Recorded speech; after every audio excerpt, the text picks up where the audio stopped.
Silent ആയിട്ടാ പിള്ളേര് പോണേ. നമസ്കാരം.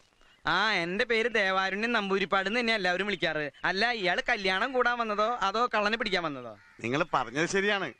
52 രൂപ ഉണ്ടായിരുന്ന കരിമീൻ ഇപ്പൊ 85 രൂപയാണ്. ഇക്കണക്കിന് എങ്ങനെ ജീവിക്കാം? പക്ഷെ കുടമാറ്റം നന്നായത് പാറമേക്കാവിന്റെ ആണെങ്കിലും വെടിക്കെട്ട് നന്നായത് തിരുവമ്പാടിര.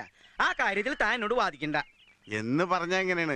ചാരായ നിരോധനം AK ആന്റണി മാറ്റുന്ന പ്രശ്നമില്ല. ആ ഒറ്റ കാര്യത്തിൽ മാത്രമാണ് എനിക്ക് പ്രതിഷേധം. വെറുതെ കണ ഗുണാന്ന് പറഞ്ഞിട്ട് എന്താ കാര്യം? കാശ്മീർ പാകിസ്ഥാൻ കൊടുത്ത ആ പ്രശ്നം തീർന്നില്ലേ? എപ്പോഴും തീറ്റയുടെ കാര്യം മാത്രമല്ല ഉള്ളല്ലേ. അടപ്രഥമൻ, ചക്കപ്രഥമൻ, കടലപ്രഥമൻ, ഒരു പൂവമ്പഴം കൂടെ ഉണ്ടെങ്കിൽ സദ്യ ഉഗ്രൻ. ഈ 4 പാട്ടും യേശുദാസ് പാടി തന്നെയാ. അത് തന്നെയാണ് ഞാനും പറഞ്ഞത്. ഒരു പാട്ട് ജയചന്ദ്രന് കൊടുത്തുകൂടെ? വേണ്ട വേണ്ട വേണ്ട, ഞങ്ങൾക്ക് ശാപ്പാട് പിന്നെ മതി ഞാൻ പറഞ്ഞു അല്ലേ. ആ, അങ്ങനെയാണെങ്കിൽ കഥനിക്ക് തീ കൊടുത്തോട്ടെ കേട്ടാ. ഇവന്മാരുടെ 2 പേരുടെ ഡ്രൈവർ അടിച്ചു പോയി.